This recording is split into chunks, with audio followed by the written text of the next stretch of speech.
Welcome to Akhilesh அம்மா channel.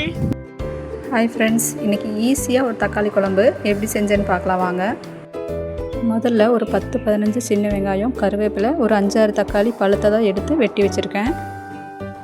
இது எல்லாத்தையும் ஒரு குக்கரில் போட்டு கொஞ்சமாக மஞ்சத்தூள், உப்பு, சாம்பார் தூள் கொஞ்சம், மிளகாத்தூள் கொஞ்சம் சேர்த்து ஒரு 5-6 விசில் விட்டுக்க போகிறோம்.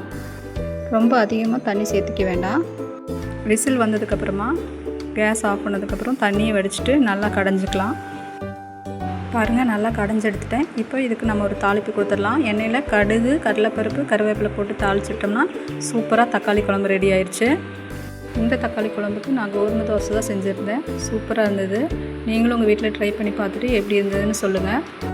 ரொம்ப ஈஸியாகவும் டேஸ்ட்டாகவும் இருந்தது. நீங்களும் உங்கள் வீட்டில் செஞ்சு பார்த்துட்டு எப்படி இருந்ததுன்னு சொல்லுங்கள். இந்த வீடியோ பிடிச்சிருந்தா ஒரு லைக் கொடுங்க. உங்கள் ஃப்ரெண்ட்ஸ் அண்ட் ஃபேமிலிக்கும் ஷேர் பண்ணுங்கள்.